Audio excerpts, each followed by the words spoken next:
هي الحلقات تحفظني بآيات من القرآن، هي الحلقات تملأني بحب المصطفى العدنان، هي الحلقات تحفظني بآيات من القرآن، هي الحلقات تملأني بحب المصطفى العدنان، وأخلص نيتي دوما لرب واحد ديان بروح ملؤها طهر. Sure Maide tefsiri 32. ayetinden başlayıp okuyumuz inşallah. Bismillah, elhamdülillah, ve salatu ve selamu ala Resulillah ve ala alihi ve sahbihi ve sellem. Rabbi şrahli sadri ve yessirli emri ve ahlul uqdete min lisani yefkahu kavli. Esselamu aleyküm ve rahmetullahi ve berekatuhu. Tövəndə dextanlağa İbn Kəsir rahimehullah'ın Kur'an-ı Kerim tefsiri Uygurca tercümesi Maide suresi 32. ayetinden başlayıp okuyumuz inşallah. Euzubillahimineşşeytanirracim. Şu yani Kabil'nin Habil'ni nahaq öldürgenliki sebepten Tevrat'ta İsrail avladığa hüküm kıldık ki kimiki nahaq adam öldürmegen yoki yer yüzüde buzg'unchilik qilmagan bir odamni o'ldirsa, u bütün insonlarni o'ldirgandek bo'ladi. Kimiki bir odamni terildirsa, ya'ni qutqizsa yoki hayot qilishiga sababchi bo'lsa, u bütün insonlarni terildirgandek bo'ladi. Peygamberlerimiz Beni İsrail'a rastla şanlıq mucizelerini ilip geldi. Şunundan keyin ularning Beni İsrail avladının tolisi küfrida, odam o'ldirishda, ziminda haddidan oshqchilardan bo'ldi. Allah ve onun Resulü bilen urush qiladiganlarning, yer yüzüde buzg'unchilik qiladiganlarning jazosi shuki, ular öldürülüşü yoki dargı isilişi yoki o'ng qo'llari ve sol putlari kesilişi yoki sürgün qilinish kerak. Bu yani jazo ular uchun bu dunyoda rasvolik elib kelguchidir. Oxiratda ular cho'ng azobga duchor bo'ladi. Sizlar tutib olishdan ilgari tavba qilganlar buningdan mustasno. Bilinglar ki Allah mağfiret qilg'uchidir, nihoyat mehribondir. İnsanni hurmatlashining vojibligi to'g'risida Allah Teala mundaq deydi: Odam bolasi qarindishini nahaq o'ldirganligi uchun Bani İsrailga kimki bir insonni nahaq o'ldirsa, sababsizlar gunohsiz o'ldirishni to'g'ri deb qarsa, u xuddi barliq insonlarning hammasini o'ldirgandek bo'ladi. Chunki uning nazarida bir inson bilan yana bir insonning o'rtasida farq bo'lmagan bo'ladi. Kimiki nahaq odam o'ldirmay, undaq qilishni harom deb qarsa, bu sababdan barliq kishilar uning yomonligidan saqlanib qoladi-da, barliq insonlarga hayotlik ato qilgandek bo'ladi deb bildirdik ve qonun qilib belgiledik. İmam A'mash ve başqalar Abu Hurayra radıyallahu anhu'nun mundaq deganligini rivoyat qiladi. Men Osmanning uyi qurishib o'ylanganda uning qishig'i berib, "Ey mu'minlarning xalifasi, men sana yardım bergil keldim" dedim. Osman, "Ey Abu Hurayra, barliq kishilarning men bilan birga o'ldirilishini yoqtiramsan?" degan edi. Men yo'q dedim. Osman, chunki sen bir insonni o'ldirsan, barliq insonlarni o'ldirgandek bo'lasan, yoki gunoh olmay savob ilib qaytib ket. Sana ruxsat qilindi. Shunga gunoh olmay savob ilib qaytib ket. Sana ruxsat qilindi dedi. Shunday qilib men urushmay qaytib ketdim. Ali ibn Abu Talha İbn Abbas radıyallahu anhu'nun mundaq deganligini rivoyat qiladi. Bu ish Alloh taolo kimiki nahaq odam o'ltirmagan yoki yer yuzida buzg'unchilik qilmagan bir odamni o'ltirsa, u butun insonlarni o'ltirgandek bo'ladi. Kimiki bir odamni terildirsa, ya'ni qutqizsa yoki hayot qilishiga sababchi bo'lsa, u butun insonlarni terildirgandek bo'ladi deganidek kishilarni terildirish bo'lsa, Alloh taolo o'ltirishni harom qilgan bir insonni o'ltirmaslikdir. Shunda qilgan kishi barliq insonlarni yashatgan bo'ladi.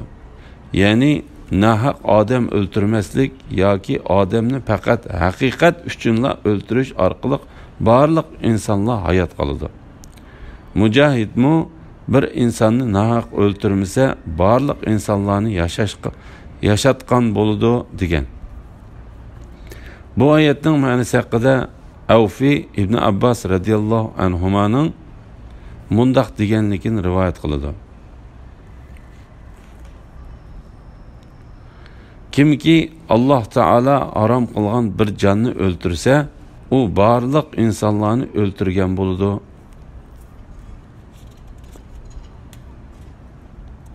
Bu oyatning ma'nosi haqida Said ibn Jubayr radhiyallohu anhuma mundaq deydi. Kimiki bir musulmonning qinini to'kishni halol sanasa, u barliq insonlarning qinini to'kishni halol sanagan bo'ladi. Kimiki bir musulmonning qinini to'kish harom deb qarasa, u barliq insonlarning qinini to'kishni harom deb qaragan bo'ladi. Bu oyatning ma'nosi haqida Ibn Jurayj Mujohidning mundaq deganligini rivoyat qiladi. Kimiki mu'min bir jonni qasddan o'ltirsa, Alloh taolo uning jazosini jahannam qiladi. Uningga g'azablanib la'nat qiladi va uni qattiq azoblaydi. U azob shundoq ig'irki, barliq insonlarni o'ltirgan bo'lsa-mu, shu azobdan ortiq azobga duchor bo'lmaydi. Kimki hech qanday bir odamni o'ltirmasa, barliq insonlar uningdan hayotni saqlab qolgan bo'ladi. Isrofxo'rlikqa berilgan tahdid to'g'risida Payg'ambarimiz Bani Isroilga payg'ambarlarimiz Bani Isroilga rastla şanlıq mo'jizalarni ilib keldi. Ya'ni bizning payg'ambarlarimiz İsroil avlodiga hujjat, isbot va aniq dalillar bilan keldi. Shuningdan keyin ularning Bani Isroil avlodining to'lisi kufrida, odam o'ltirishda, ziminda haddidan oshquchilardan bo'ldi. Bu Madina atrofidagi Banu Nazir, Banu Qurayza va Banu Qaynuqa qatorliq Yahudilarning jahiliyat davrida Avs bilan Hazraj orasida urush bo'lib qolsa, ular bilan birga urushdan keyin qo'liga tushgan asirlarga to'lam ilib qo'yib berish, o'lgan kishilarga to'lab bergandek, bu Yahudilarning harom ishlarni bilib turib qilganligini ayıplashdir. Alloh taolo bularning qilmishlarini ayıplab mundaq deydi. Öz vaqtida bir-biringlarning qinini to'kmaslikka, bir-biringlarni yurtlaringlardan haydab chiqarmaslikka sizlardan chin ahd olgan edik. Keyin buni, ya'ni ahdini e'tirof qilgan edinglar. Buningga o'zinglar guvohsizlar. Keyin sizlar ahdini buzib, bir-biringlarni o'ltirdinglar. Ichinglardan bir turkum kishilarni yurtidan haydab chiqardinglar. Gunoh va dushmanlik qilish bilan ularning qarshi tarafidagilarga yordam berdinglar. Ular asir tushib kelsa, fidiya berib qutqizib olasizlar. Halbuki ularni yurtlaridan haydab chiqarish sizlarga harom qilingan edi. Ya'ni bir-biringlarni o'ltirish va yurtidan haydab chiqarishni ravo ko'rsizlar-yu, ularning asirga tushib dushmanlarning qo'lida bo'lib qolishini ravo ko'rmaysizlar. Sizlar kitobning, ya'ni Tavratning bir qism ahkomlariga ishinib, bir qism ahkomlarini inkor qilamsizlar? Sizlardan shundoq qilganlarning jazosi faqat hayoti dunyoda xorliq qilish, qiyomat kuni qattiq azobga duchor bo'lishdir. Alloh qilmishinglardan g'ofil emasdir. Bulangchi, qaroqchi va buzg'unchilarga berilgan jazo to'g'risida.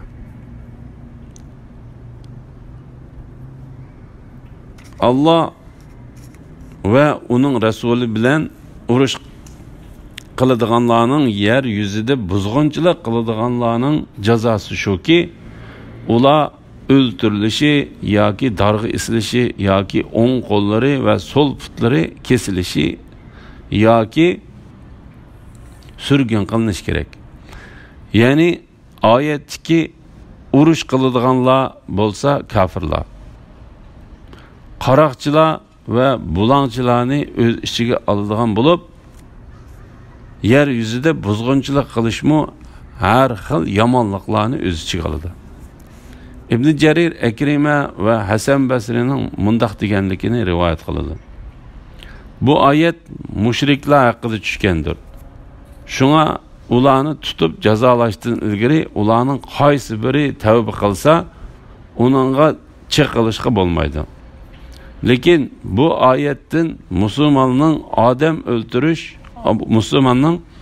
Adem öldürüp ya ki zımında buzgunçılık kılıp ve ya ki Allah ve onun peygamberi bilen uruş kılıp tutuluştan ilgiri kafirlar sepige koşulup alganlarını tevbe kılsalar keçirip etip cezadan kutulup kaldı diyen mana çıkmaydı. Belki o kaçan kolga düşse cinayeti karıta cezasını tatıdı. İmam Abu Davud ve Nesai Ekrime'den İbn Abbas radıyallahu anhumanın mundaq deganligini rivayet kıldı. Bu ayet müşrikler hakkında düşken bulup ularning qaysi biri Müslümanlarning qo'liga tushdi. Ularning qaysi biri Müslümanlarning qo'liga tushishdan burun tavba qilib olsa, onun qilgan tavbasi ilgari qilgan jinoyatlarining jazosini tortishdan to'sab qolmaydi deganlikdir. To'g'risi bu oyat mushrik yoki musulmonlardan bo'lsin, yuqorqi sifatlar tepilgan hamma kishilarga umumyuzlik qartilgandir. Bu vaqtda Imom Buxoriy va Muslim Basrlik Abdullah ibn Zayd Cermidin Anas ibn Malik radıyallahu anhu'nun mundaq deganligini rivayet qildi. Ukel qabilasidan 8 kishi kelib Payg'ambar alayhisalomga islom uchun bay'at qildi. Keyin ularga Madinaning havosi munosib kelmay, kesel bo'lib Payg'ambar alayhisalomga hol aytishdi. Payg'ambar alayhisalom ularga bizning padişçilerimiz bilen birli çıkıp tögüllerinin süt ve suydukları bilen davalanıp bakmamsılar dedi. Ula şunda kılaylı dep Medine sırtıga çıkıp tögülerinin süt ve suydukları bilen davalandı. Ondan keselleri sakayganda olsa padişçini öldürüp tögülerini haydap kaçıp gitti. Bu haber Peygamber aleyhisselam'a yetkende ularning oqidan qo'g'lashga odam öğretti. Avatilganlar bulangchilarga yetishib olib, ularni tutib keldi. Shuning bilan Payg'ambar alayhisalom ularning put-qo'llarini kesib, ko'zlarini o'yib, toki o'lgicha tashlab qo'yishga buyurdi. Bu hadisni Imom Muslim mushu usulda rivoyat qilgan. Lekin Imom Buxoriy bilan Muslimning o'xshash usulda qilgan rivoyatida u kishilar Ukel yoki Urayna qabilasidan edi deyilgan. Yana bir rivoyatda ular oftobga tashlanib suv talab qilsimi suv berilmadi deyilgan. Ular o'ltirilishi yoki darg'i isilishi yoki o'ng qo'llari va so'l putlari kesilishi yoki sürgün qilinish kerak. Bu oyatning ma'nosi haqida İbn Abu Talha İbn Abbas radıyallahu anhumanın mundaq deganligini rivoyat qiladi. Kimiki musulmonlar jamiyasiga qarshi qoral ko'tarsa, yo'lovchilarni qo'rqitsa, tutib ilingan musulmonlarning boshlig'i ularga qarata 3 xil jazodan birini tanlaydi.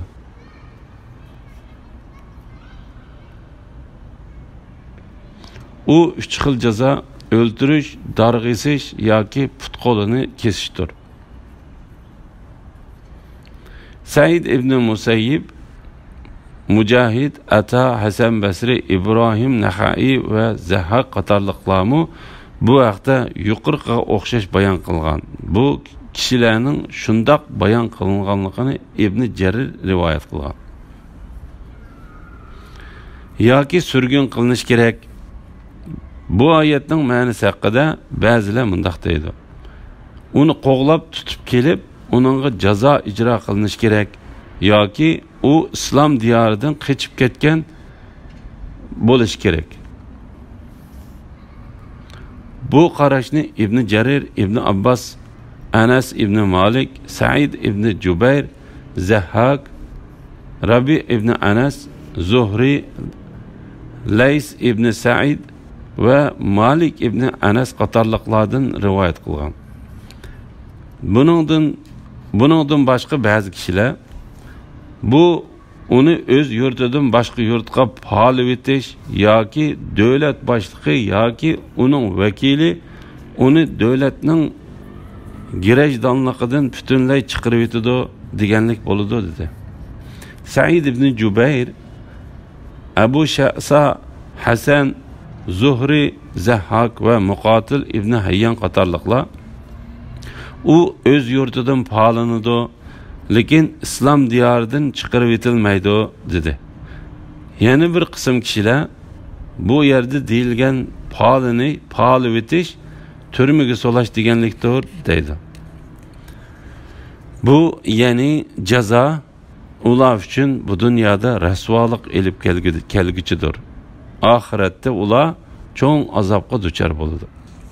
Ya'ni ularni o'ldirish, darg'a esish, put-qo'lini kesish va palash qatorliq jazolar ularga oxiratda beriladigan ig'ir azob bilan birga dunyo hayotida kishilar oldida beriladigan bir rasvolikdir. Bu ayet mushriklar to'g'ri haqida tushgan deguvchilarning so'zini kuchlantirdi. Ammo musulmonlar qarata tushgan deguvchilarning dalili bo'lsa tuvandikilardir. Imom Muslim Ubada ibn Samitning mundaq deganligini rivoyat qiladi. Payg'ambar alayhisalom ayollardan ahd olganda bizdinmi Alloh taologa shirk keltirmaslikka, o'g'irlik qilmaslikka, zina qilmaslikka, bolalarimizni o'ltirmaslikka va bir-birimizga ziyon solmaslikka ahd elib mundaq dedi. Sizlarning qaysi biringlar ahdisida tursa, ajrini Alloh taolodan oladi. Ahdisida turolmay, ba'zi gunohlarni qilib selib, bu dunyo jazolansa, u jazo gunohini yuyib etadi. Gunohi oshkorlanmay, Alloh taolo yo'shirin qo'ygan bo'lsa, uni o'zi bir taraf qiladi. Xolisi jazolaydi, xolisi kechiradi. Ali radhiyallohu anhu payg'ambar alayhisalomning mundaq deganligini rivoyat qiladi. Kimiki dunyoda bir gunohni qilib, uning jazosini tartsa, Alloh taolo odilligidan ikkinchi qitim jazo bermaydi. Kimiki dunyoda bir gunoh qilib, Alloh taolo uni oshkorlamay, yo'shirib qo'yib kechirib etsa, Alloh kechirimchanligidan kechirib etgan gunohga qayta jazo bermaydi. Bu hadisni Imom Ahmad, Tirmiziy va Ibn Majah qatorliqlar rivoyat qilgan.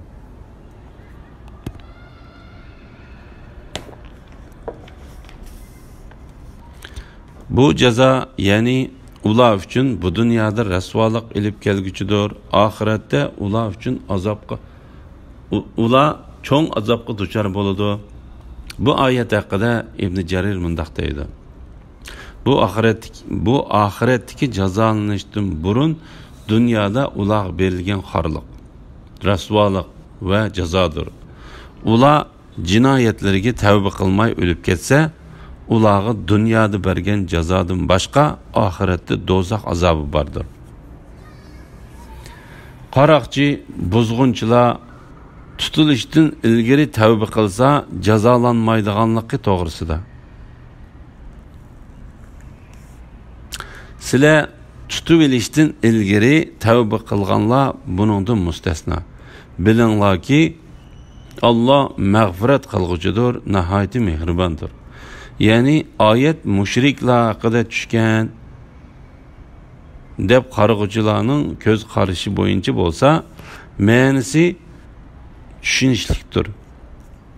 Ammo buzg'unchilik va qaroqchilik qilib qolgan musulmonlar haqida tushgan degan qarash bo'yicha aytganda, agar ular tutilishdan burun tavba qilsa, ularga o'lim jazosi, darg'a esish, put qo'lini kesish qatorliq jazolar yurgizilmaydi. Oyatning ma'nosidan hamma jazoning bekor qilinadiganligi chiqadi. Sahobalarmu bu hukm bo'yicha amal qilgan. Ibn Abu Hatim Sha'biyning mundoq deganligini rivoyat qildi: Harisa ibn Badri Tamimi basirlik bo'lib, u zaminda buzg'unchilik bo'lgan edi. U Qurayshdan Hasan ibn Ali, ibn Abbas va Abdullah ibn Ja'far qatorliq bir qancha kishini Ali radhiyallohu anhuga o'zini kechirib yetishni so'rab elchi qilib avatgan bo'lsa-mu, Ali radhiyallohu anhu uningga omonlik berishga unimidi. Ondan Harisa ibn Tamimi Sa'id ibn Qays al-Hamadanining qishig'i bordi.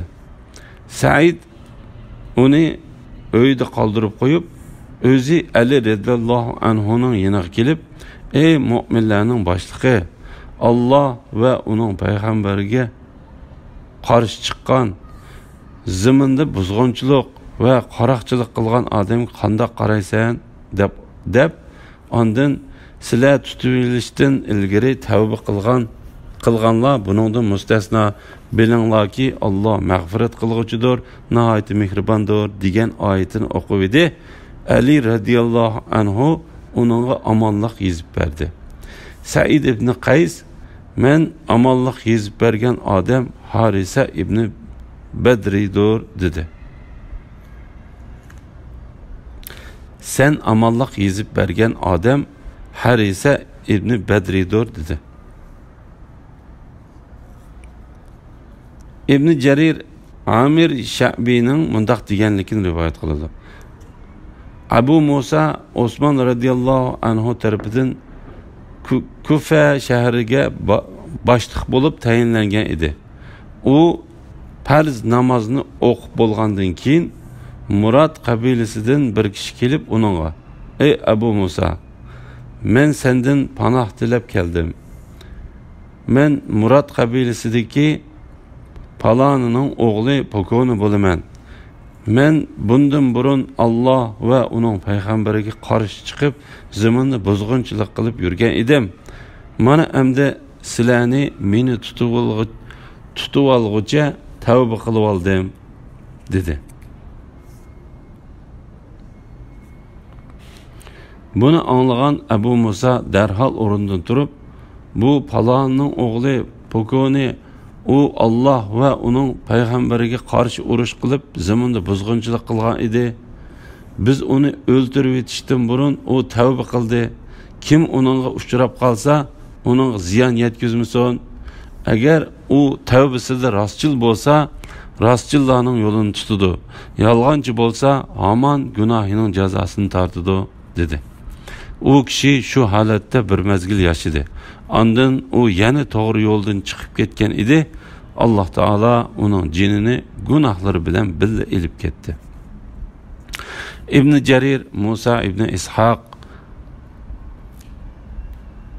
Madanining mundaq deganligini rivoyat qiladi. Asad qabilasidan Ali degan kishi Allah va uning payg'ambarlariga qarshi chiqib, yo'lovchilarni qo'rqitib, odam o'ldirib, mol-mulklarini bulab yurdi. Uni davlat boshliqlari va butkul xalq terishmi tutolmadi. Keyin u o'zi tavba qilib qaytib keldi. Uning tavba qilib qaytib kelishining sababi u bir kishining: "Ey Muhammad, mening tilimdan aytqinki, gunohlarni qilaverib, o'zlariga jinoyat qilgan bandalarim, Allohning rahmatidan umidsizlanmanglar. Allah haqiqatan xohlagan odamning jimi gunohlarini mag'firat qiladi. Shubhisizki Allah haq nihoyatda mag'firat qilg'uchidir, nihoyatda mehribondir" degan oyatni o'qiganligini anglagan edi. U oyat o'qigan kishiga "Ey Allohning bandasi, uni qayt o'qigan" dedi. U kishi qayt o'qidi. Shuning bilan u qilichini g'ilipiga selib, tavba qilib, Madinaga sahar vaqtida yetib kelib, yuyinib, payg'ambar alayhisalomning masjidiga kelib, fajr namozini o'qidi. Ondan Abu Hurayraning so'rinida o'ltirganlarga qitilib o'ltirdi. Tang yo'rg'andan keyin kishilar uni tonib kelib, tutmoqchi bo'lib edi. U: "Meni tutolmaysizlar. Men sizlar meni tutishdan burun tavba qilib keldim" dedi. Buni anglab Abu Hurayra radhiyallohu anhu u rost aytdi dedi-da, uning qo'lidan tutib Madina shahrining boshlig'i Muaviya tarafidan Madinaga amir bo'lgan Marwan ibn Hakamning qishig'i berib, "Bu Ali tavba qilib keldi. Sizlarning uningga chiqilishinglar ham uni o'ltirishinglar durust emas" dedi. Shuning bilan Ali bütün jazolardan qutulib erkin yurdi. Ondan Allah yo'lida jihad qilish uchun dengizga otlanib Rumliqlar bilan urushdi. Rumliqlar uning kemasiga yaqinlashib edi. Ali Rumliqlarning kemasiga besib chiqdi. Rumliqlar uningdan qochib, kemaning yana bir tarafiga to'planib olganda, kema sing'ayan bo'lib, o'rilib, hammaylan g'arq bo'lib ketdi. Alhamdulillah. Alloh shukrlar bo'lsin. Yuqorida Maida surasi tafsiridan 35-oyatgacha, 34-oyatgacha angladinglar. Oxirini keyin qitimliq o'qishimizni davomlashtiramiz inshaalloh. Assalomu alaykum va rahmatullohi va barakatuh.